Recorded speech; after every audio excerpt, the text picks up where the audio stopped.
Yeah, I can't wait. It's going to be great. It's going to be so exciting to go to Japan and this and that and blah, blah, blah. And let's get the show on the road. So have the cameras been swapped? Oh, yeah. Okay, but the mics are on though. So hello. Tonight we have the lovely Silvia coming on. And so I met you just first thing as well. So it's episode 199 of the podcast. So it was so close to 200. Episode 200 will be in Japan, which is going to be crazy. It's going to be so much fun. Stay tuned. But so I met you, it was through a friend of ours, Zane. Yeah. And so, so he wanted us to go on and do an interview thing because he's studying radio, right? Yeah. And so then he got me and you to go on his little podcast episode thing for uni. And then that's where, when you were talking, I was like, hey, you seem pretty cool. You want to come on my podcast? Stop it. Well, yeah. It seems like you do a lot. It seems like you do a lot of cool stuff as well. So, I tried to. Yeah, no, that was very wild because it was, all last minute. Yeah. And it was the first time with a microphone and all professional. Yeah. And dare I say, Zane got a high distinction. That's it, told me. Yeah. Honestly, that was amazing that Zane got higher than a high distinction. Oh. I think he got 93% or something like that for that unit because of us. Because of us? Yeah. Hey. Well, he said he wants to buy me dinner. It's excuse me, Zane, if you're out there, where's my dinner? That's it, we should all go out for dinner. Yeah. But he was through the roof. Yeah, I'm so glad. Yeah. It was awesome. Zane. And it was so funny because it's we're both sitting there and he's asking us both questions and we're just going for it. How you doing kind of thing. Yeah. But so you're in the music industry then? Yes, I am. It's such an imposter syndrome thing to say I am in the music industry, but I am trying to. Yeah. I am. I've been lucky enough to find a lot of it is work. Mm. Very much underpaid, but it's still work. Yeah. But if you love it, you love it, right? It's amazing. No, I've been mainly just session musician. Okay. Type of stuff. What's a session musician for the people that don't know? Session. Oh, true. We've got some musician lingo here. Session musician. Basically, it's such a broad term, but you just get some musicians in for a session. It can be for rehearsal, live performances, or recording, or even just creative. I mean, I think creative is more like an artist. And so it's kind of like a jam session where everyone just comes together and makes a song, or no, so I'm currently in a band where I'm mostly like a session musician. They're freehand. They've been around for a while. Okay.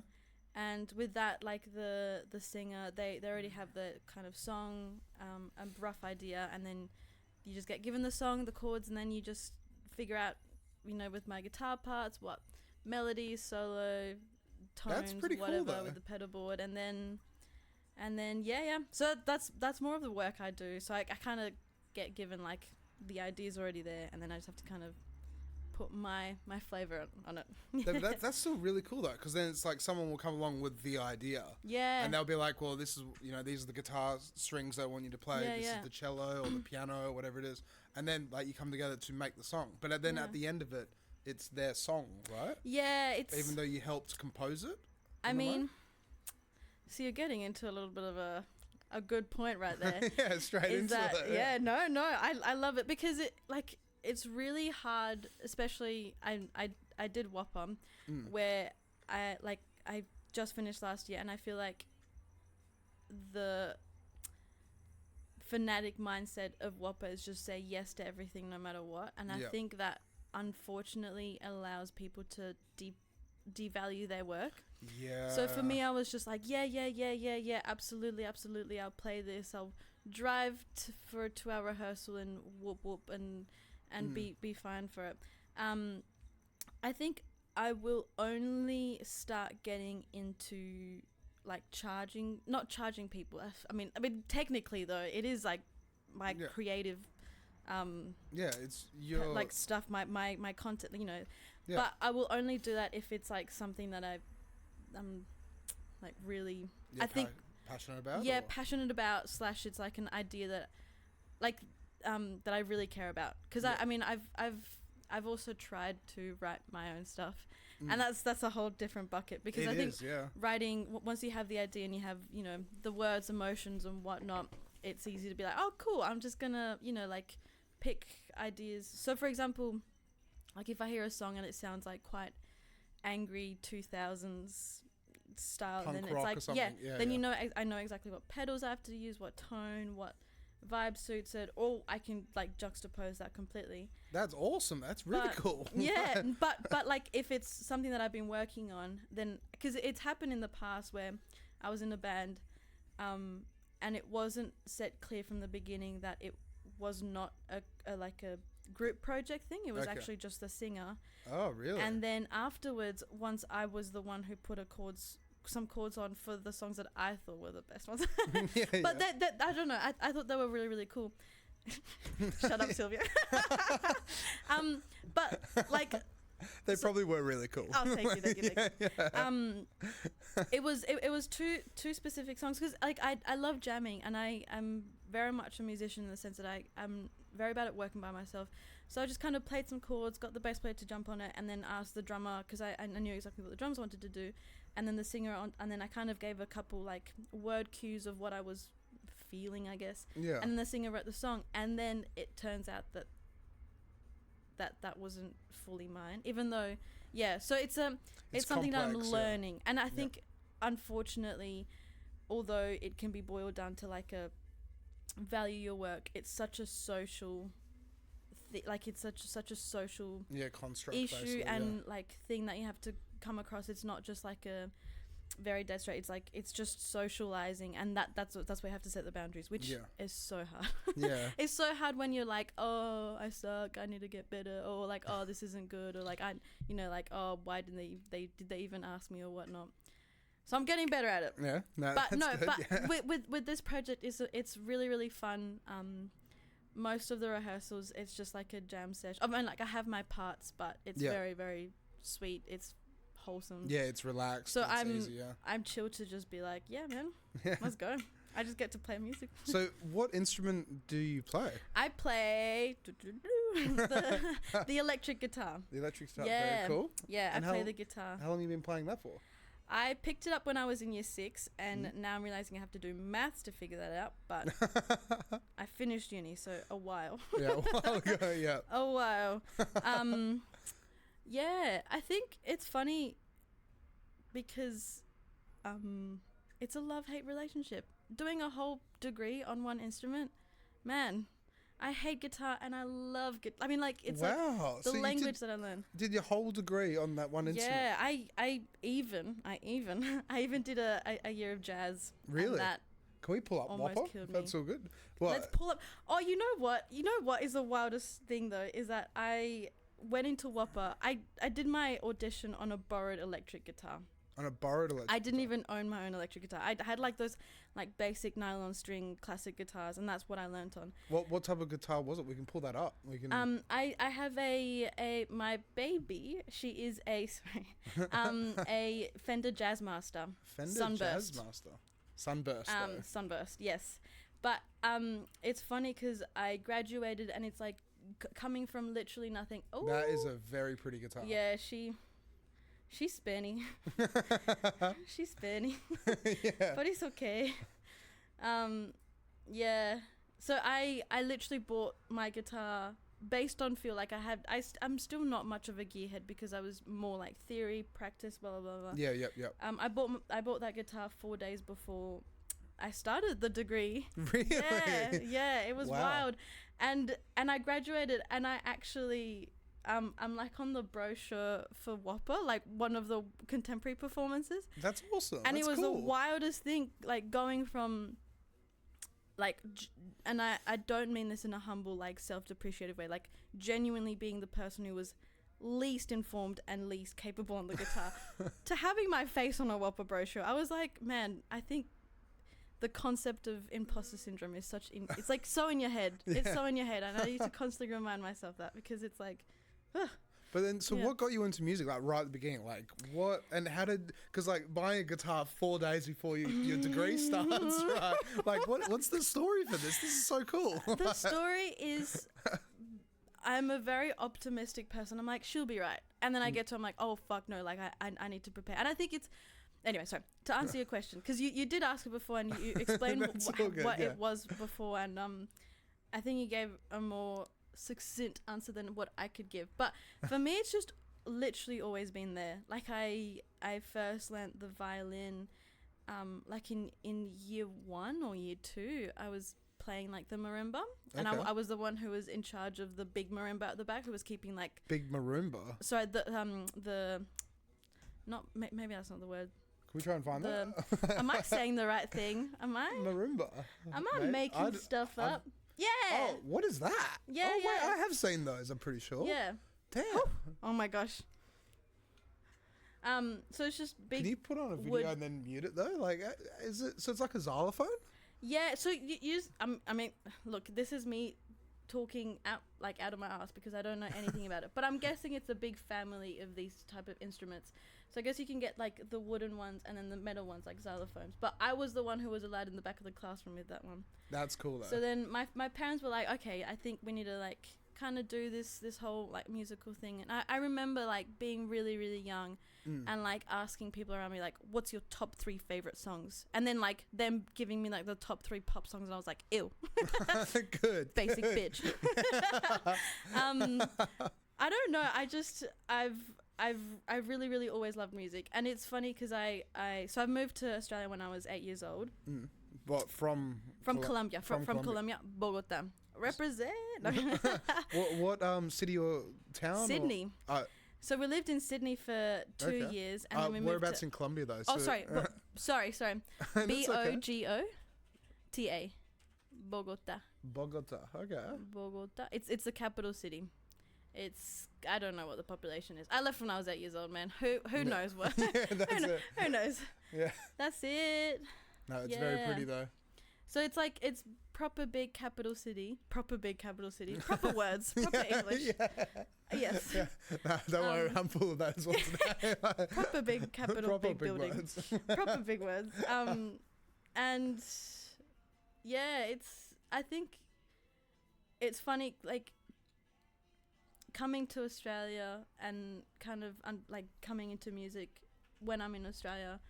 One thing that Mum has always said is that like all my roots, and it sounds so corny, but it's so true, like all the like folk music from Colombia has just kind of been following me, like in the early, like I love rap, and I love jazz, and I love hip hop, and I love funk, and I literally love most things you put in front of me.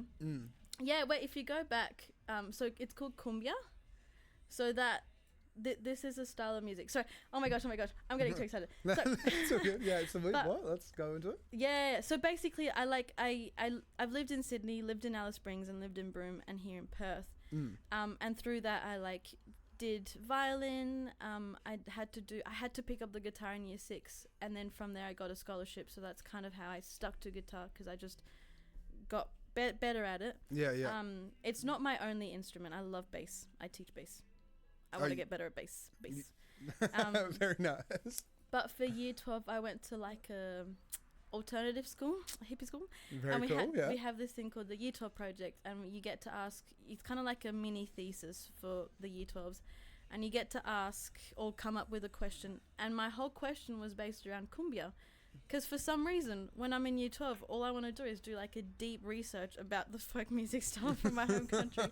That's cool though. It's knowing your heritage, it's knowing the music. Like, yeah, and it's because Colombians are full of music. It's dance and festivals and all sorts of stuff. We are. I'm planning a big trip for like 6 months at the end of the year. And I'm hoping to go to Colombia, and I've got contacts there with music, so I'm just planning to. I'm either gonna have to, unfortunately, buy a guitar in Colombia, and see if I can start gigging or like writing stuff there, or just learning and whatnot. That'd be so cool. Yeah, you would come back a legend. Well, if you come back, I'm hoping. Yeah. Well, I'm open to anything, but Perth is gorgeous. I really, really love Perth. I think it's better than Alice Springs. So. It's better. Oh yeah. There's not much there. Oh my gosh. Well, I lived there when I was like from year 4 to year 8. I mean, how hot is it over there? Let's have a look at that. It's pretty rough. It'd be pretty warm. It's pretty 30 rough. degrees right now at 7:20 p.m. Yeah. 27. Yeah. So. But I have so many, like, I have so many good memories. Because when it used to rain at the back of my school, we used to just get a bunch of, like, just mud. And one day we were led, just after, like, lunch or whatever, it was just, you could just play in mud. And that was just playing the that was mud. the best, yeah. Just kids being kids, right? I had my early gremlin years then, and I do not regret. It's very, very pretty. Oh, I only found out what a gremlin was last podcast, to be honest. I use it very loosely. Yeah. But well, it's just getting wild. Yeah. Getting dirty, getting fun. Like, yeah. Gremlin child, right? Yeah, it's being a gremlin, right? Post gremlin era. So then, so your parents just wanted to try out Sydney, then Alice Springs, then come to Perth, and then settle in Perth. Then? It was all in the search for permanent residence and citizenship. Yeah. And it's easy to get a sponsorship from a company to then pursue permanent residence. Yeah, exactly. Yeah. Regionally, and we came in 2008. So, I mean, I look at it now and I'm like, my parents are wild. During the global financial crisis crash, whatever. The GFC, yeah. I always think of it the BFG, and maybe not the right thing. Yeah.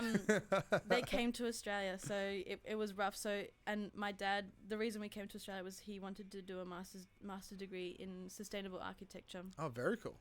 Very cool. Okay. Yeah. Yeah. And then I am so grateful for my childhood. Because in Alice Springs, my dad got to work a lot with like Indigenous communities and stuff. Yeah. And my mum's a social worker, and she got to work heaps. So it was I think it's just an experience. Yeah, very broad experience of Australia.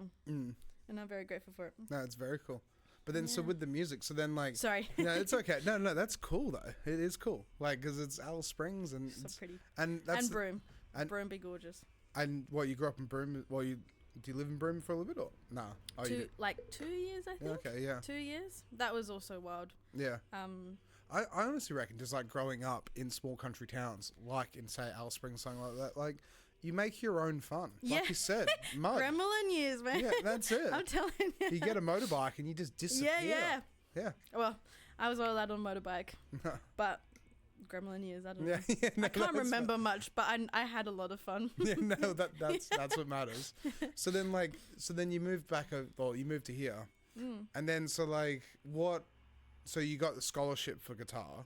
That was in Alice Springs. Oh, that was in Alice Springs where you got the scholarship. Yeah. And so then... So the scholarship was for WAAPA or? No, the scholarship was just for the high school. So, because it was a very expensive private high school. In Alice Springs? Yeah. Really? So I got that 50% off tag. And then I just got lessons. But the thing is, I was a band kid. I used to play clarinet. I got that scholarship because of clarinet and guitar. Very nice. I was very, very cool. Yeah, don't mess with me. Yeah, dual instruments. Yeah, very cool. Yeah. And then so you just parents and you decided to move here and then moved to Broome. Broome was really, really cool. Broome, side story. Do you know? Not do you know? This season of Idol, complete sidetrack. This season of Idol. Season of Idol. The Idol Australia, the runner-up, Amy. Australian Reeves. Idol. Yeah, Australian Idol. Yeah. I went to high school with her in Broome, and I remember so clearly, like it was like my first day. Mum was like, "Go play guitar for the teacher, so he knows to pay attention to you or like give you extra work." And I remember being like so scared. And I was like playing him like classical Spanish guitar, and then Amy walks in and the teacher's like, "Hey guys, listen to this," and I was like, "Oh no, they're like older kids." But yeah, Broome was also wild because I've actually, you know what, side story once again about the music industry and reality TV. Yeah, she was actually in like ICU the day of like the grand final because it's just that exhausting and that demanding. Yeah, I can imagine. She's it's show insane. Business. She's man. she's amazing, and she's such a sweetheart. Like, yeah, people don't see that side of show business. No, when it's getting the makeup on, getting this, that, done this. You have to say this. You can't say that. Yeah, like it's very full on. And like heaps of singers from. I mean, I don't know. Heaps of singers from here. Like there's so many amazing singers here in Perth, and so many have applied, but it's just because of that non-disclosure agreement, like the NDAs, it's just so insane that they're like, no. Yeah. No. Yeah, it's ridiculous. So I mean, Dylan and Demo, who were like the three, hat off to anyone who did that, because this little marshmallow could not. This little marshmallow could not. Yeah. So Broom was wild, and it was wild because she also went to WAAPA. So I don't know. Australia's wild, but it's also quite small.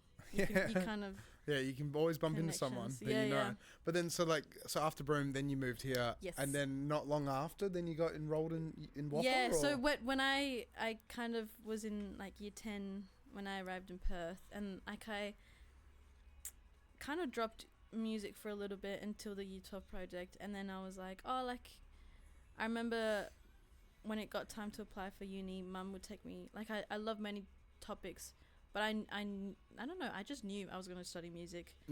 And I got the audition. I passed. I'd got a uni student here. It was successful. And and then and then it just started, and then I remember it was like 12-hour days at WAAPA. 12-hour days? Yeah. Well, really? just because like the school that I was at, like that I graduated in, the music department when I got there was like like half a drum kit and a broken guitar and then like a keyboard. So like I had no theory. I didn't do ATAR music. I'm a very I'm a very annoying student because I struggle to practice. Like I think I'm a good example of what a lot of music students are like, because we struggle to practice. We hate showing up when we have a practice, and the teacher gets angry, and I get it. So it makes sense though as well. Like so it's funny teaching now. I'm like, it's okay. So let's see what we can do. But it was like 12-hour days because I obviously like to do my best. And then coming into it and getting a bunch of theory thrown at me, a bunch of like music, like scales. I didn't even know how to play a C major scale on the guitar, and they were already going through like modes. What the heck is a mode? You know, like what the heck? Exactly. Yeah, no. I was sitting there like, oh my gosh. Yeah. But what is wild is that like, modes. Yeah, we've got Ionian, Dorian, Phrygian, Lydian, Mixolydian, Aeolian, and Locrian. Man, music is wild. Yeah, exactly. I was like, this like little first year Silvia with a guitar that's over like half her size was showing up, and then and then the teachers were like, okay, we're gonna go into Dorian, and I'm like, excuse you? Excuse you? So it's just a section of keys. How I like to think about it is, think of it just like scales are like different ladders, and each ladder has like a different size of the step, right? Yeah. And just each ladder sounds differently. So then, for example, like before we had a major scale, a minor scale, whatever. In like classical music, we had these 7 scales, which are all built off the first scale, which is a major scale, and then basically if you can just use if you use a melody from all of those scales, it just gives you a different sound.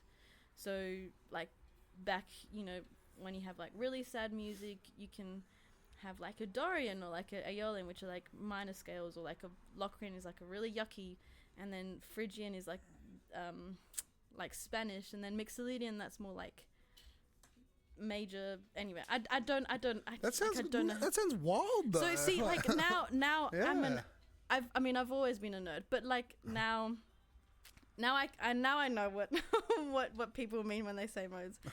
But yeah, it was like full on 12-hour days to catch up, because it was wild. And but did any of the other students already know this stuff at all? A lot of them did, because this is like ATAR, like year 12 ATAR music level, and I was way behind.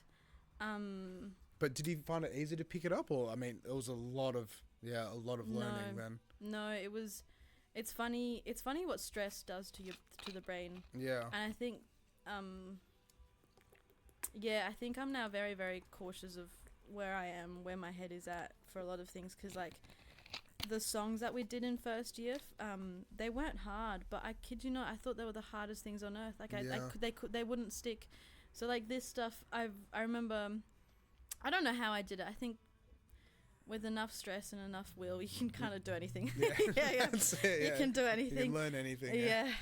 So I would get to uni at like 6:30 to practice 2 hours before, at like an 8:30 rehearsal. Really? And then stay 2 hours after. So it was like, it was wild. But then would the teacher come in that early, or the teacher come in after? Like No, the teachers would come in like.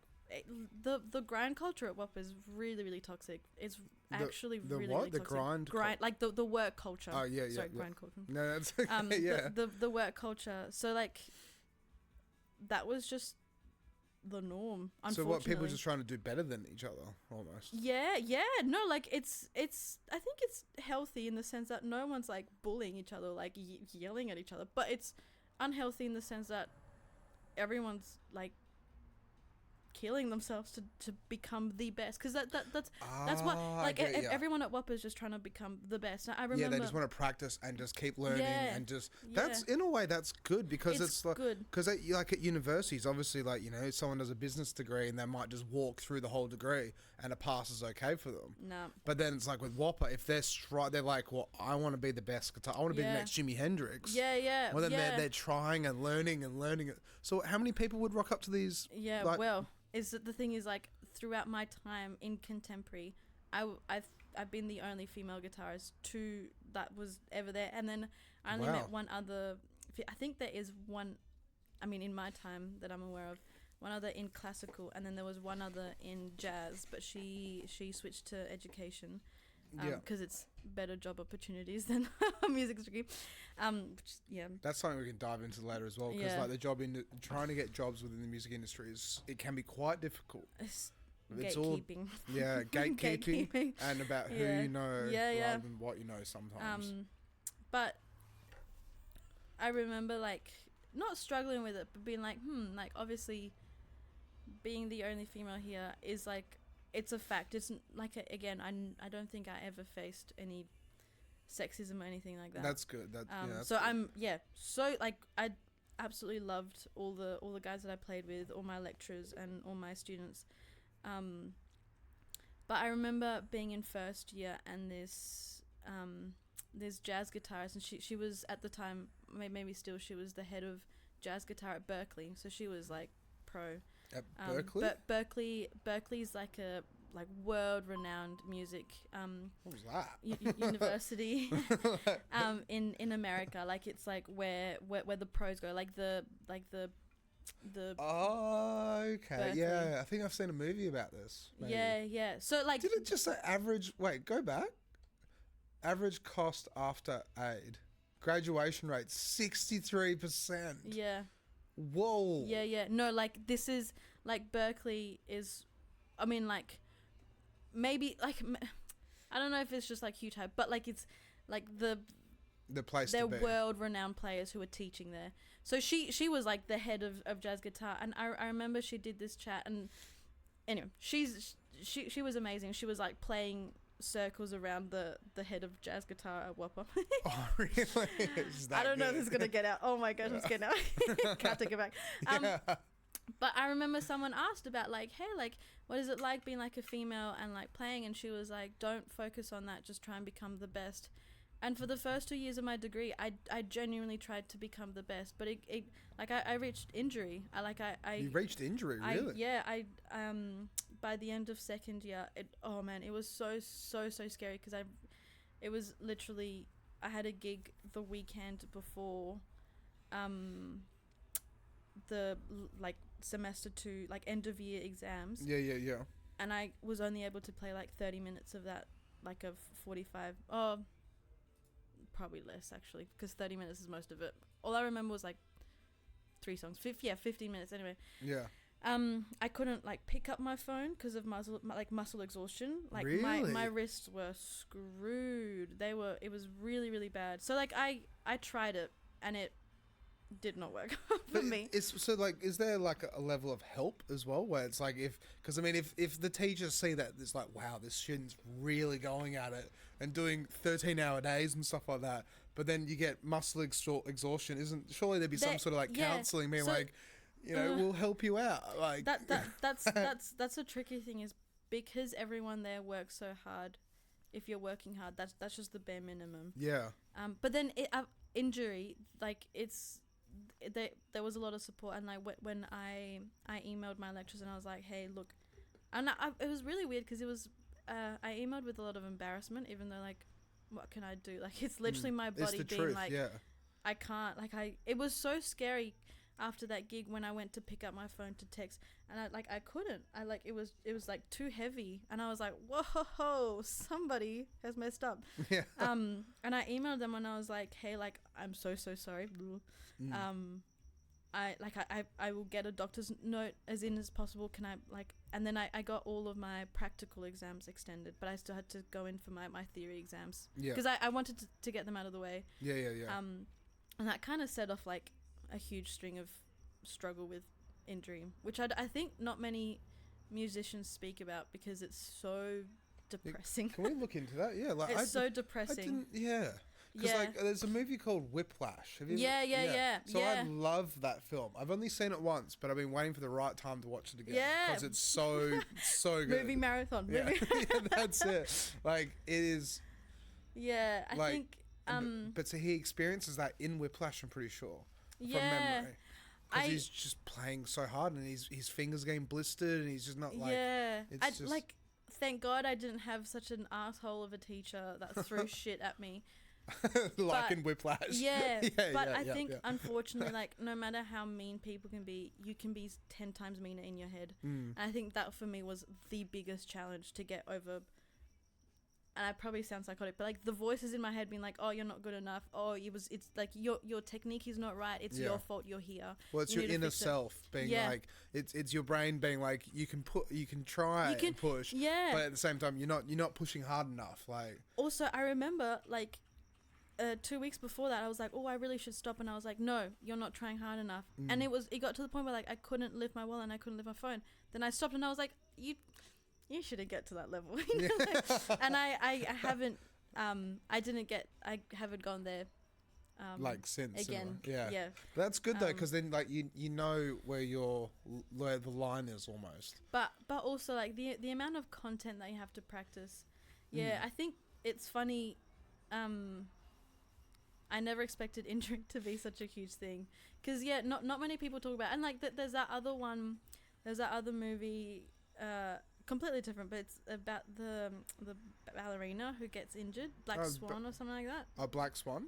Oh, I don't know. It's about Black Swan or something. It's okay. But anyway, but she also gets injured, and like it's more common than you think, and it's really sad. And but it can be life changing as well. Yeah, well, I have 2 friends, like gorgeous friends, and after finishing, one of them, he's a guitarist, and after finishing his recital, he was like bedridden for like a month because it was like that bad. Like it's really, really bad. Yeah, it's like burnout and everything is completely breaks. And I've got another friend who like has like chronic pain because of playing, and I'm grateful that mine. I mean, like I feel bad for saying this, but like I'm grateful that mine is more like a stress management, because I get very stressed very easily. Yeah. But to have like chronic pains from your instrument, like, man, that's an uphill battle no matter what. Because like if you love the instrument, and they're both so good, and I'm like, what?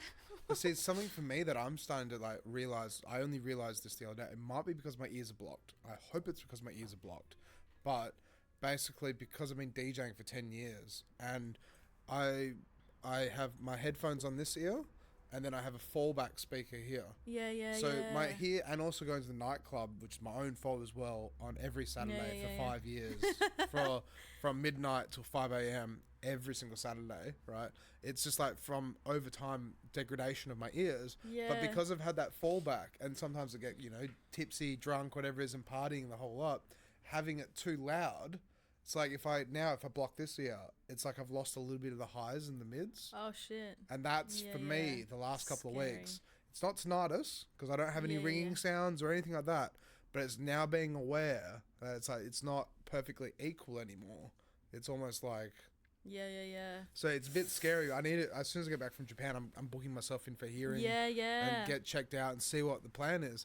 But people don't talk about this stuff with music. No, like people need to talk about this stuff where it is like you can work yourself to the bone, work yourself to death, basically. And you can still not be good enough because you know what's really really sad is that even though I had like 12-hour days, I was still only getting like 52%, and I was like, oh my fucking, I mean, like, again, I had a lot of ground to cover. Yeah. But I was like, But then did you ever like look at like tuition outside of that at all? And like how often were you going to WAAPA? Was it like 4 days a week, 3 days a week, or? Back in the 5 days a week. It's it's not fun, sorry. That's all good. I did ask for tea before. Yeah, and I just realised it was still there. It's if any guest was coming on, I can provide the goods. Guys. No, I love tea. But then, so through all this as well, because then like, how long has it been since you graduated? I literally graduated, and I still remember 17th of November last year. It's fresh. Yeah. It's fresh, and but was it worth it? Yeah, Yes. Yeah. Yes, it was, because there is a lot of things that I would not have learnt if I had not gone to WAAPA. Yeah. And there's a lot of like self-progress that I would have not done if it wasn't for WAAPA. But see, that's where it can be like a blurry line with degrees and bachelors and this and that. Because like you can go get a business degree with everyone else, but if you learn from that business degree and actually absorb that knowledge, it was worth it. But some people just walk through their business degree or their arts degree or whatever their degree is, because they just want that bit of paper so they can get the job and learn on the job. You can't get much with the bit of music paper. That's but it. I think for some people that I know, like friends, I don't think it was worth it, because some people like have dropped out completely because of like I remember I had to drive a friend to the ER. To the ER because of music. Because of an assessment. Like the stress levels got to them so bad that it was like 2 a.m. in the MIDI labs, which is like computers and keyboards. Yeah. And it was our composition assessment that was due the next day. That was in jazz. And you just had to write like charts out for a big band. So the assessment was you had to recreate a song, and it like when you printed this stuff out, it was like almost like 20 pages of music that you had to write out, and it got to the point where they were like passed out unresponsive on the floor, and we're like, we need to passed out unresponsive on the phone. No, on the floor. On the floor. Oh, on the floor. And then we're like, okay, I guess we're gonna have to go to the hospital. The hospital, yeah. And it was my heart breaks, because they were I mean, they are so lovely and passionate as well. Yeah. And it's like, oh man. But at the same time though, I don't know. See, this is my inner WAAPA voice who says, but you can only get good if you push yourself. But I'm like, no. See, it's like this really toxic thing of being the best, which is exactly what Whiplash is like. He constantly tried for the best, and that look that film up. Honestly, if anyone, I recommend it 150%.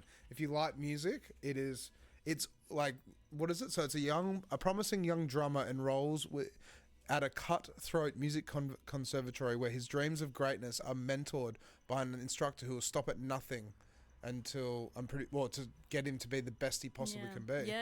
To reach realize the student's potential. It's a beautiful film. Like, I loved that film so much, honestly. But for me, I watched that and I'm like, surely that's not real. And now talking to you, I'm like, wait a minute, this is... I don't think it's that obvious, but like, I remember in third year, in my improv unit, because we, like, on top of 5 days a week. We like in jazz you had 9 units a semester. 9 units a semester. And usually you do 4, like 5 maximum at uni. I remember I told this to one guy once, like, oh yeah, whatever, but like what's the credit? And I'm like the credit points, and I'm like, still juggling 9 units a whole semester. Yeah, that's a lot. Try it. That's a lot of work. Yeah. So it's a lot of juggling. Yeah. Nah, I was like, okay. Yeah. And how did you find that? It's like it was doable, but it's a lot of stress. You get used to it. I mean, it is a lot of stress. Yeah. But I think because it's so cooperative, you like, and also, you get to know the people around you really, really well. You get through the good and the bad. Because like when I started the degree, there was literally like 11 guitarists, and I left that year group. I like when I deferred to jazz, I like moved back, and then in that year group, no guitarists graduated from that year. Like it literally went from 11 guitarists to 0. Wow. 0. And then from that year, three guitarists, me, the guy who like his recital killed him. His recital was amazing. I can't believe he's my friend. He's so cool. And then Jordan, who's this other guitarist, who's like an absolute beast, like the most organized person I've ever met. Like he would always have the music ready, charted out like weeks before, and I'll be like, hey, can you send the we all graduated the year after, and then that the year that I graduated probably had like many more guitarists than I remember graduating, but we had around 6, which is pretty good. Yeah. Which is really, really good. Yeah. So it'd be tough. That's it. Yeah. It just sounds incredible. Like I've never heard anything from this perspective before. I've interviewed people from WAAPA, but then they're just like, oh no, the degree was good. Like, I don't know. I have my vendetta. Yeah. I'm out for blood, WAAPA. No, it is amazing. I think the other thing is that I'm sure. I know I'm blood WAAPA. Watch out. No. I know that I'm not alone in this, but I struggle to ask for help. Yeah. So I think some people do. Yeah. Yeah. Some people do. I do that sometimes with certain things as well. So much to ask for help, and like, it was like, yeah. It gets really, really hard. And then, I did have one encounter with one teacher where I was like, oh man, this is not gonna, like, I will drop out of this degree because of you, because it was just like, it got to the point where it was like seemed like personal bullying. Really? Where there was like, it was, so it's hard. Like the degree is good. You learn so much, so many social skills, so many like professional skills. Like now, coming out of it and being asked to join like another couple of bands, I realized that, like, oh my god, like I actually am a professional. And like, like we were talking before, like doing a whole degree, like it sounds dumb to be like, I am qualified to play guitar, like I'm qualified to do audio, but you are, like, you do learn so many skills about actually what it is to show up in a space professionally. That's it. That's exactly it. Yeah. And like to just rock up and basically have a rough idea of what to do, what needs to be done, and go from there. Yeah. And what you can say no to, because that's very true.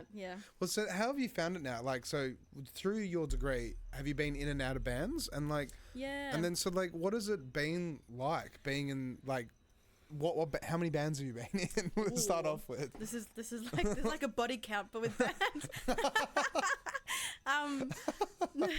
That's terrible. I know. Sorry. It's good though. Oh gosh, that sounds. I forget that this is actually going to be on the internet. No, you're fine. No, you're all good. But this is basically the first band. It was kind of like a boiled down band that I was like a session musician for. That was Olivia DeMello, super lovely singer. DeMello rings a bell. Olivia DeMello, she I don't know, that this was like not quite. No, as I say. I think it's D, Mello. Yeah.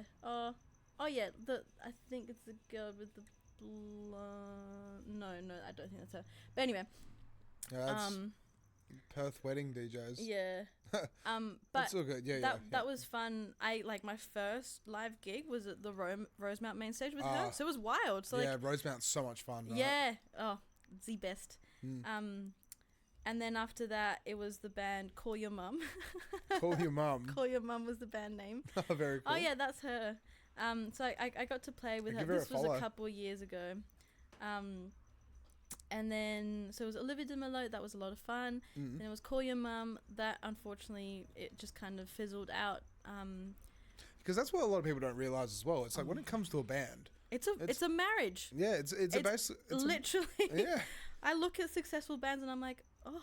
Yeah, they go on tour together, they sleep in the same area together, they eat at the same time, they drink at the same time, they hang out, they party at the same time. Like, guys, we get it, you like each other. Not getting another. No, but like you have to be good friends, and unfortunately, like, I only have one person currently at the. Oh no, sorry. This is my love confession for one of the people that I played with is Alannah Chapman, and that's probably someone who Alannah Chapman, super chap, CHAP, yeah, and she is super driven, super outgoing. She is on Spotify, and it's just someone who I've also connected with as a friend, and it's so lovely to know that I can make friends and they do music, because it's hard. I don't know why, but I found it really hard to. It can be, make yeah. friends. It can be a toxic industry. It's the same thing with the DJ industry. Yeah. Like, a lot of people don't realise that it's the best way to put it, right, is that in the DJ world, we've got 20 venues that people want to play at. And how do you fit 1,000 people into 20 venues? We've only got a population of 1.2 million people that live here. But then how many DJs want to be playing at this nightclub or that nightclub or this pub or this bar? It is so difficult to fit people in, and that's where the toxicity comes from, because everyone wants to give it a go. But at the same time, trying to give it a go, it's like, well, do you know this person, or can you send me a mixtape? Oh no, that wasn't too good, or you know, then and it's the criticism that kind of helps create the toxicity. Because people say it's good criticism, or it's, you know, it's constructive criticism. But at the same time, it's still like, it can be treated as like, well, that's not very nice in a way. No, I'm glad that I haven't been told that, because I don't know if I could recover from that. But I think for me, I just struggled socially, because for a lot of the time at WAAPA, because I was academically scoring low, I was like, no one wants to be my friend. Anyway, brain be dumb. But yeah, I haven't really put myself out there because of just many reasons. Yeah. But I am scared of when I do put myself out there and start actually writing my own songs about personal stuff. It's like, ooh, you know, I can be a harsh criticism, but hearing it from someone is only going to confirm that. Well, so that's what I was going to say before, where it's like, I reckon, you know, if you go make a house song or a dubstep song or a drum and bass song, you're making that music. But I reckon when you're in a band and you're trying to get other band members to play, the drums are doing the drums, the guitar's doing the guitar, the bass is doing the bass, the saxophone's doing the saxophone, and the singer's doing the singer, and then it's like, to be able to come together and make that work is so much more difficult than being able to sit in the laptop and be like, well, that drum pattern doesn't work with that, so I'll just adjust that. Instead of going like, hey, no, Fred, can you change that again? And you know what, like Alannah, she's so driven, she's so hardworking, but when she was like first releasing her songs, she someone told her like, oh, I've been doing this for many years, don't expect anything. That's how it is as well. Like, Jesus, it's terrible, right? What happened to supporting? I don't know. Like, in my eyes, I feel like everyone has become a bit more selfish almost. And it's a bit unfortunate, but the best way to describe it is like, you know, when you're driving down the freeway or something like that and people cut you off, it's like they don't know any different. They're just doing it because they want to do it.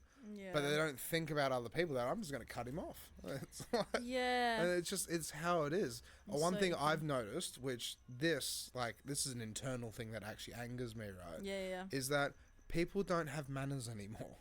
Someone walks past you and they're going to bump into you, right? Because they're walking directly past you, but they don't say, oh, sorry. Or they don't you know, they move out of the way, but they just keep walking. Don't say anything.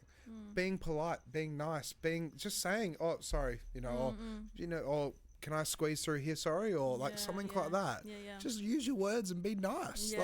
But people don't do that anymore. People just expect, oh, they're going to move out of the way. But then what happens if you don't? Then it causes an argument, and it goes from like a neutral plane into just a negative plane. But if you say, oh, sorry, can I squeeze past you? You're keeping that neutral plane, but you're being polite. So you're kind of like, you're higher than where you were before. And it's silly, because where's society going? It's a deep conversation to have. I mean, where is society going? That's it. But that's like as well with music in a way as well. And it's, as I said, about the DJing. Talking about music, I get so scared. I'm like, why am I even trying to get a job in the music industry when like it's so toxic, so hard to get into it, and like it's creativity, anyway, it's fun, it's enjoyment. Like for me, like the DJing. Stay tuned to maybe hear music. But so like with the DJing for me, like for me being able to go out and play at pubs and bars, that changed my life. That changed my life around because I'm creating memories and like being able to just like go out and play music, create a dance floor, have fun with it, but then being able to tell people come up and tell you, I've had the best night of my life, or you've played this song, or the something radio like thing when you said like a couple said that you played their like the first dance song. I said that last week on the podcast where call back. That's it. I was playing at Long Chims, and I had this lady come up to me and she said, I actually got married to this song. This is our first dance song. Could you play it again? And then I just said to her, I looked at her and I was like, of course. So then I stopped the song, and then I played it right from the beginning, and they got up and did their first dance in front of everyone. So cute. And everyone's looking around like, what's this? And there's just this couple just started dancing in the courtyard at Long Chims, and they're like, okay.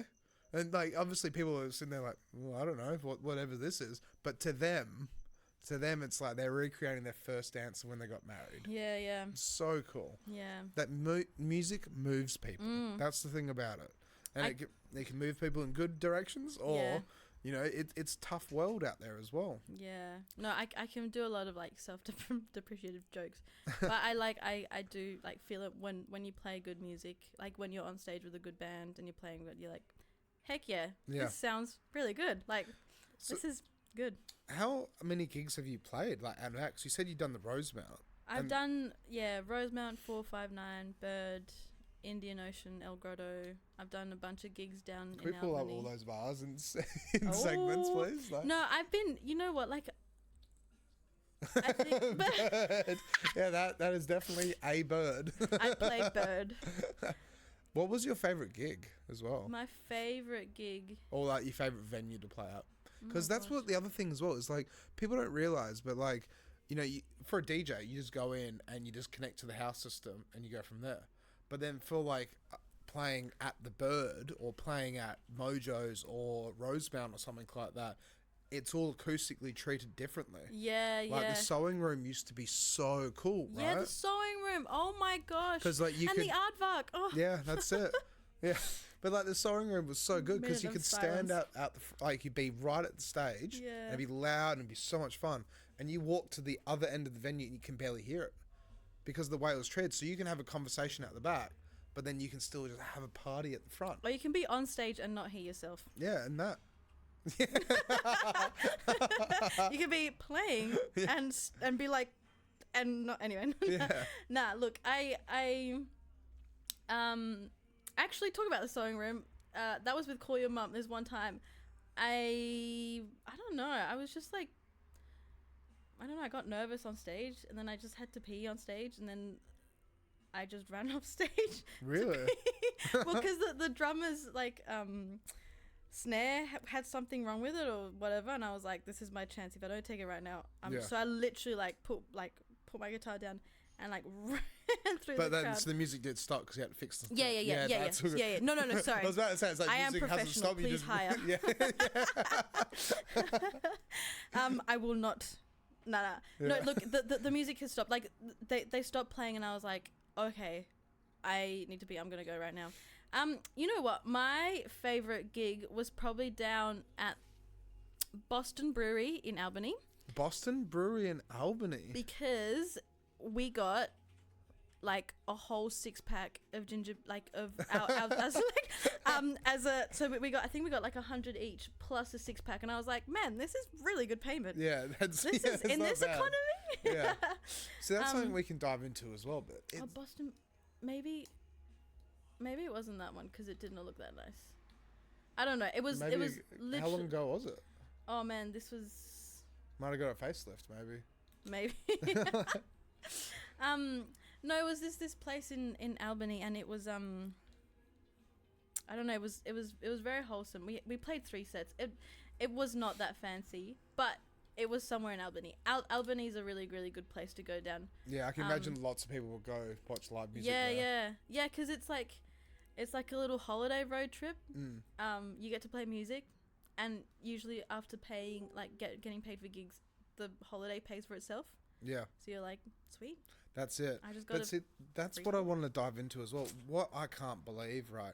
Where it's so like, you know, I'll say it on live, but it's like, say like a DJ will get paid, say like $80 an hour or $100 an hour, depending, right? And then they might just do 1 hour, but then when you go and play at pubs and bars, like I'll do 6 hours.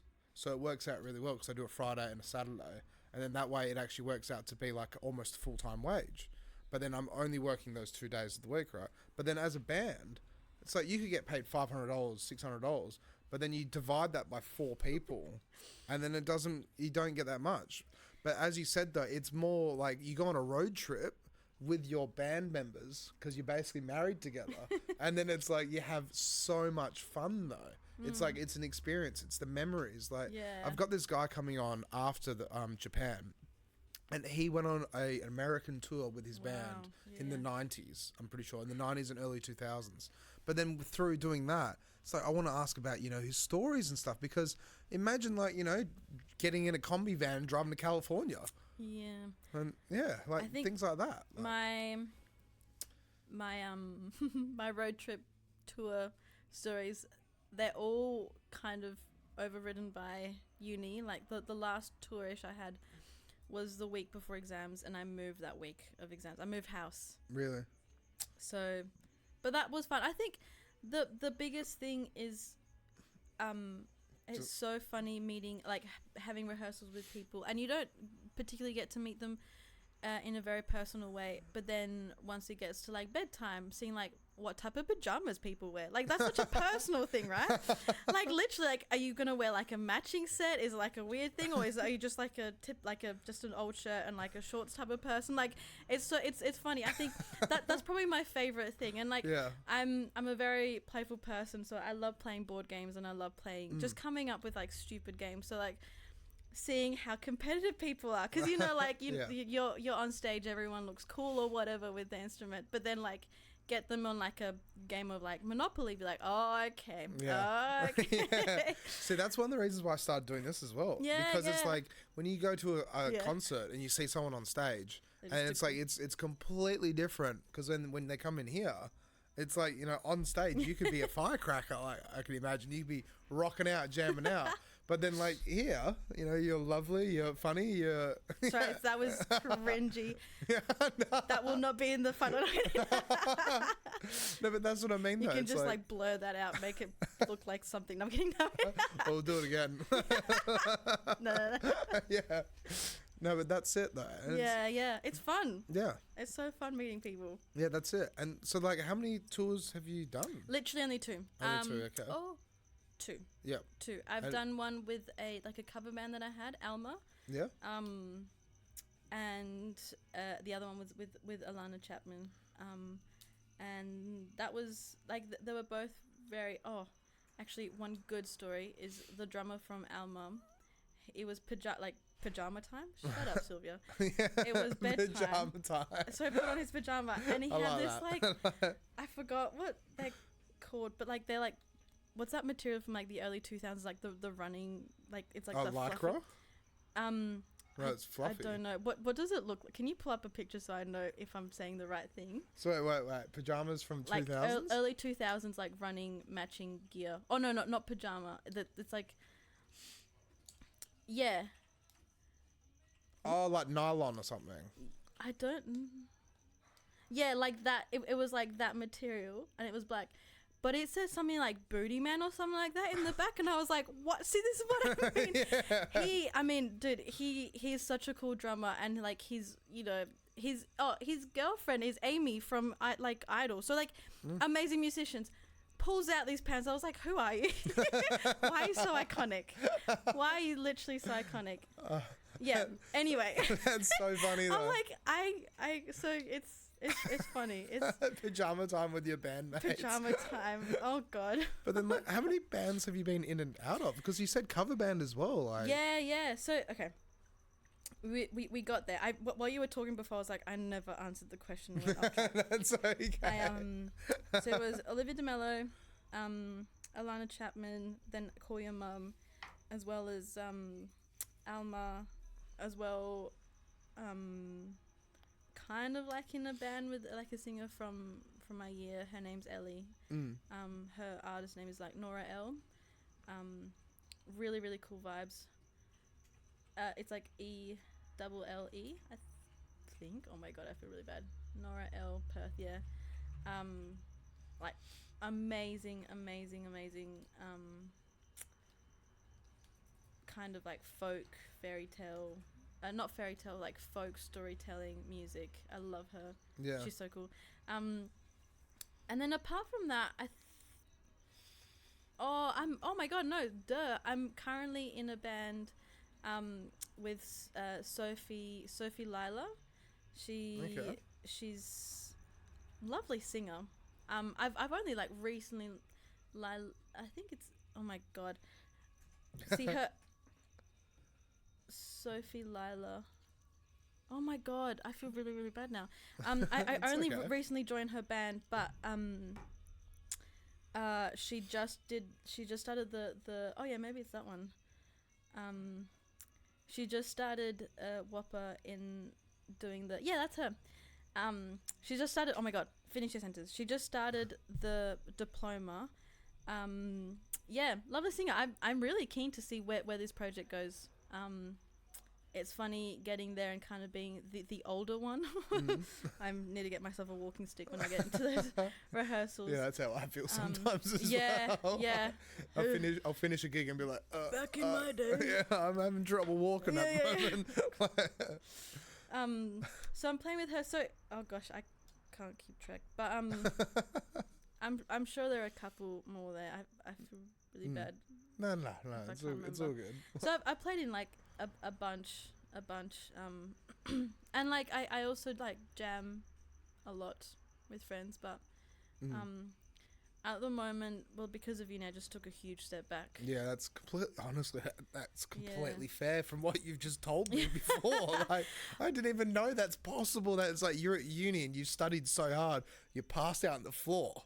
And you have to go to ER. You have to go to ER. That's scary. That was scary. And I remember, but this is the thing that gets me, is that we literally took them to the ER, and then so it was me, a bass player, and a trombone player who took, like, they were a vocalist.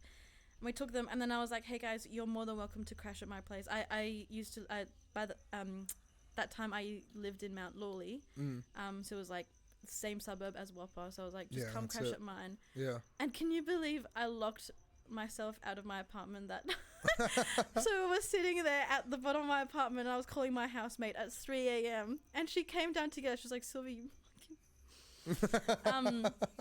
and they got up that same day because the assessment was due, so like we were working overnight, and then around 2 a.m. she passed out. Took us an hour, or like probably 2 hours. It was like around 3 whatever, and then they crashed at mine, and I was like, you're welcome, you're more than welcome to go, like whatever, please make yourself at home. I'm like, we emailed the lecturer saying like, this happened, like, can we please get an extension or whatever. They got up at 6 a.m. that same day, finished the assessment, and showed up to uni, where I was like, fuck this. Yeah, this is what I mean. It's like, when it's amazing what people could do when you work hard, but again, that's wild. Yeah, not healthy. Not healthy. Not healthy. No. Not healthy. I remember like turning up, and then everyone was like, "Oh my god!" Like, I heard about last night, and I was like, "Yeah, man, it's crazy." And then I felt bad because I was like, "Oh man, I should have gone up at 6, finished the assessment, and gone." I was like, "No, no, I should not have." And it's just health before wealth. Yeah. That's what people say. And it's a rearrangement of a jazz standard. This assessment means fuck all Yeah. in the big scheme of things. Like it means fuck all. So like I had to be like, guys, why did you like I was like, why did you ditch me? And I was like kind of looked like the lazy one, even though I didn't. I don't know. It's a big mental battle. But there's a lot of like group projects and stuff like that then. Oh, it's all group projects. It's because like all the band stuff. Yeah. Even like like units like improvisation. That's just you. But yeah. But when you get assessed, you go like 2 by 2, like Noah's Ark, walking into your death.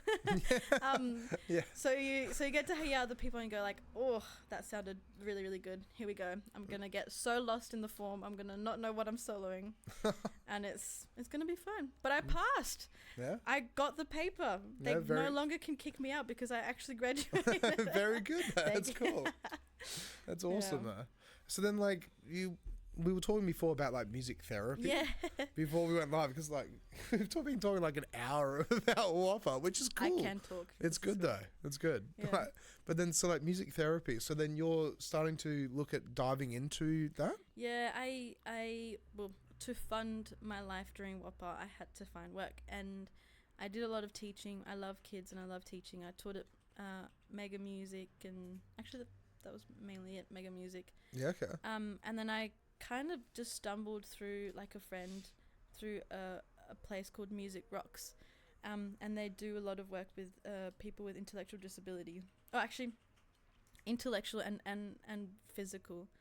And I was just kind of thrown in the deep end with that one. But from a young age, I've done a lot of like volunteering with That's so cool though. It's That's amazing. so nice. It's like, amazing. Like you have such a good heart to be able to go and work that help kids with disabilities and stuff and teach them music. Like, but you know what's funny is that like, and I currently work. I don't work at Music Rocks anymore. And I love the place. And Ben, who's one of the like kind of boss people.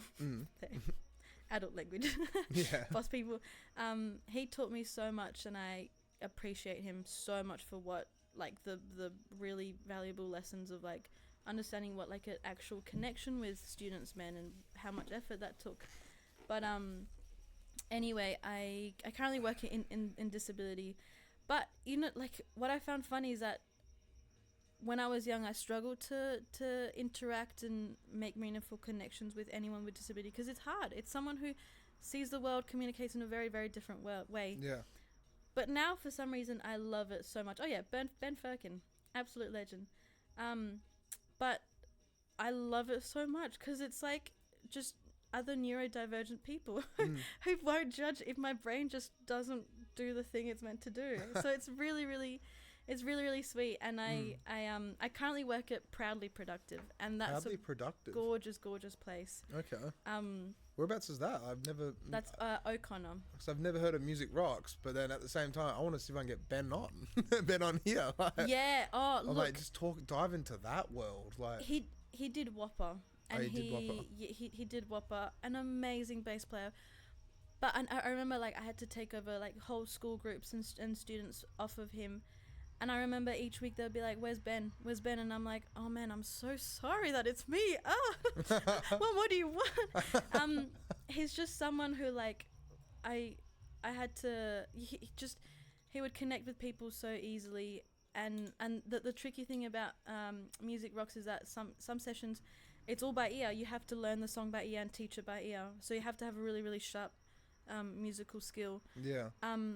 But in seconds, he would have the song. If he didn't know it, he knows so many songs. If he didn't know it, in seconds he would have the song learned, and they teach it in another couple of seconds. And I was like, man, I want to do that. And I think with Music Rocks, this is this is Proudly Productive. I was working there today. It's amazing. But I think it's healed a lot of the misconceptions that I had about music, about how hard it had to be and how I had to be the best. But see, that's where that's the misconception, right? And a lot of people don't realise. Like, I was talking to my mum about this yesterday, actually. I was talking to my cousin and my aunt, my grandmother about it. But it's just like with the DJ world. It's just like with anything, any world. You don't have to try and be the next, Beyonce. And you won't be, because they're just, that's them. Yeah, that's them. Replicate someone. That's exactly it. You don't have to try and be the next Brian Eno or Moby or something like that. You could just, or Empire of the Sun that's playing now. But it's like, just have to do your thing. Yeah. And then make it work. For me, it's like, it's funny, like a good friend of mine, she's always been like, why don't you try and do nightclubs? Why don't you try and do festivals? Why don't you do this, do that? I like playing in pubs. I like pubs and bars. It's good money. And at the same time, I love it because I create the dance floor. I create that atmosphere. You can play at a festival. If you're playing at 9 p.m, everyone's already there and they're already drunk. Oh, pew, pew, pew, pew. Shots fired. No, kidding. Well, no, in a way, very it's true, true, very though. true. Right? That's it. Like, That's been facts. Yeah. You can half-ass that DJ set at the festival. But at the same time, it's like, it's fun, it's enjoyable. But when it comes to a pub and a bar, it's not perfectionism. But it's still, it's like, not everyone can do it. And I struggle sometimes when it's like, it's busy, but all it takes is like one person to start dancing. And then everyone starts dancing. Yeah. And you have to just figure out what song that is. And then once you get that person dancing and all the other girls dance and the guys dance, and then it becomes so much fun. It's fulfillment, man. Yeah, it is. Fulfillment in life. But see, I can't see myself, like, I don't think, like, okay, I want to go to play at Las Vegas and play at Coachella and Electric Zoo and all this and all that. It would be fun. Yeah. But exactly like what we talked about right in the beginning, where it's like Australian Idol, the pressure, the stress, everything involved with being an influence like that is so full on. Yeah. Instead of just rocking up, plugging the XLRs in, the cables in, and then just go, I'm just going to play music tonight. That's what I'm gonna do. Like, I don't know where I'm at. Well, like, this is already amazing. What you're doing is so cool. Thank you. I'm so grateful for the opportunities to work in disability, because I think if more neurotypical people understood the capacities in which we have learned to regulate people who are neurodivergent, the world would be a better place. If, like, workplaces were able to deal with stress, we're able to deal with focus, we're able to deal, like, man, I'm not joking, the world would literally be a better place. Like, we could learn so much from studies about how to deal with autism. Like, regardless if... Well, that's what a lot of people don't realise as well. So a lot of people realise but don't realise, but everyone is on the spectrum. Yeah. Every single person on this earth is somewhere on the autism spectrum. It's a spectrum for a reason. Yeah, that's it. And it's got a 0, and it's got a 1, and then it's got a 100. So, like, and it's somewhere. And that's where it's like people just, it goes so deep, but it's like understanding the human psyche and what changes things and how people behave, and it's such a deep conversation, but I love talking about it. Yeah. But music is so inspiring. So like integral. it takes you on your journey almost. Like, I've met someone before that just didn't like music. And I was like, how do you function? I was just blown away. Like, I worked with him at a bar and I was like, you have to like something. I know you have to like something. No, I don't. I just turn the radio on. It's all white noise. How do you survive? Oh, wait, what? Yeah, he turns the radio on, it's white noise. Doesn't care what it is. Doesn't sing along. Might be catchy, but doesn't bother him. Doesn't have any favourite artists. Doesn't have any favourite songs. Just turn the radio on. And it's kind of like, you're missing out on a whole different chapter of the world right be there. Interesting to understand your brain. Yeah, that's it, right? I just realised, like, I always listen to podcasts and there's always one person who goes, yeah. And that was me. I'm like, shut up. Yeah, shut up. But that's it though, that's right? So right, man. Yeah. Yeah, but that is so right, man. I can't wait to upload this on Spotify, because then there's no video and it would just be like yeah, you're right, man. Yeah. I just felt like ad-libbing, like, yeah. But yeah, no, it's wild, right? And it gives me a lot of fulfillment. Yeah. I think I would love, I still have that idea to be the best. Well, that's it. Reach for the stars. Like NPR Tiny Desk. That's kind of my top goal, because I think at that stage you have to be very well established. But yeah. But see, that's what I was. Oh, sorry, you. Oh no. But at the same time, I'd love to work with communities. Oh man, it's like genuinely my Tiny dream. Desk concerts. Yeah, I've seen these. It is my dream. Like, I've watched them religiously. I think. Yeah, this is cool. Yeah. It's my dream. But I think if I can just also get fulfillment and a paycheck, because unfortunately I do have to live and eat. That's the problem. That's the biggest problem with all of this. And that's what sucks. And so that's why I recommend, right, and I've said this to other people that have come on the podcast at the beginning, they've just broken out into the industry. And it's like, take all your eggs and look at them and realize what color they are. Are they speckled? Are they this? Are they that? And then from all the eggs you've looked at, try and figure out which one's gonna hatch the golden, like which one is the golden egg, which one's gonna be the golden chicken. So like for me with the DJ industry, I was lucky because I was at the right place, the right time, working at my uncle's pub, cleaning dishes and cleaning other people's vomit off the floor and glasses and all the other stuff. I was doing the bad job, the shit job. But then I realized, I from talking to the DJs that I realized is like, holy crap. Like this guy, he's light years ahead of everyone I've ever heard of or anyone I've ever seen. Like, and I was just watching. Then he saw that I was really interested, took me under his wing, and then it was just like I got thrown into this world that I never thought I'd be in. And sometimes all it takes is networking, finding someone to give you a helping hand, but at the same time, as I said, like looking through your eggs or looking at the doors that could be opened. And it's like, it's almost, I reckon it's like meditation. Yeah. You just sit there and you just think about life. You think about what you can do and how to be successful almost. And as I said, you don't have to be the next Beyonce or Travis Scott or this or that or whatever the go is. Mac Miller. Yeah, Mac Miller. But you can just be yourself. Yeah. And you can be happy doing things that you enjoy. My goal is really to like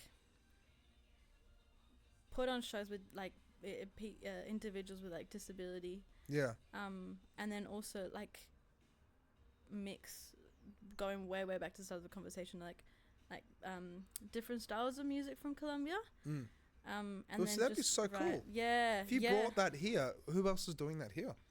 No one, bitch. No. But that's it, all right. But also, like, if I bring it, hence why I want to travel there is I want to make sure I do it right. So when I go there, I need to have the plan, study, learn, suck it all in. Well, see, that's it. Suck it all up in. Yeah. Oh God. Yeah, one of my those. Grandma's my tea's finished, guys. It's bedtime. But that's it though. That's like with me going to Japan. Like I've never been there. But going there, I plan on just like, can we pull up Shibuya Crossing? Shibuya. You know, Fukuoka, I don't know if, I'm sure you've planned it out, but I heard from a friend when I was there, that Fukuoka has a lot of live music. Live music? I don't know. But Osaka, So like, my plan is to just stand there and just absorb all the culture. I just want to stand there and be like, is she going to work? Is he going to work? I know. Like, watching. what are they doing? Like, and just stand there and be like, I'm a foreigner. Like, I don't belong here. But look at this culture. Because it's not like driving to Melbourne or going to Melbourne or Sydney or something. It's like, no one speaks English. Well, people speak English. Yeah. But barely. Yeah. Like, it's like I've been to China before, but that was completely, that was disgusting. That was filthy. It was eye-opening. But then to see this side of it. But as you said before, like, I want to try and find some jazz lounges whilst I'm over there. I went there and I got so sick. Really? I literally arrived on the 29th of December last year. Yeah. And on the 30th, I already had like a sore throat. It turned into a lung infection. Oh, wow. It was so rough. I mean, I had the time of my life. And with the trip this year, I'm going back and I'm hopefully volunteering and going to like live there a little bit for like a month and a half or 2 months. Yeah, okay. But yeah, I can't wait to keep up with the podcast. It's gonna be and like the jazz culture there is huge. Yeah, that's what I've been told. Yeah, and that baseball as well, apparently. Oh yeah, apparently baseball's big over there. It's huge. It's huge. But it's the little things like that, right? It's huge. It's a whole different perspective in life. It's a whole different philosophy. Yeah. Different work culture, different music, different everything. It's wild. It's nice. It was very I don't know. It was funny being Latina and very, very different culture to Japan. I remember I was in like Kyoto about to catch a train, and I'm going up the platform, and I hear like which is like the typical like beat in Colombia, and it's called reggaeton. Reggaeton. Yeah. And I'm like, oh damn, okay, Japan popping off, right? And it was like 3 Latinos, and it's so rude to like speak or whatever and like eat in the trains or in the platforms. And all 3 of them, they had a big speaker and they were just blaring this music out, and I was like, it's the clash of the cultures. Like there's nothing much I can do, because I mean, in my household it's loud, and there's music constantly going on, and when we go to parties, people do get, especially by my dad, they get scared away because it's just a lot of energy. But going to a different place like this where it's a whole different perspective, it's refreshing. Yeah, that's it. But I don't know refreshing. I'm very loud by nature. But it's interesting. Yeah.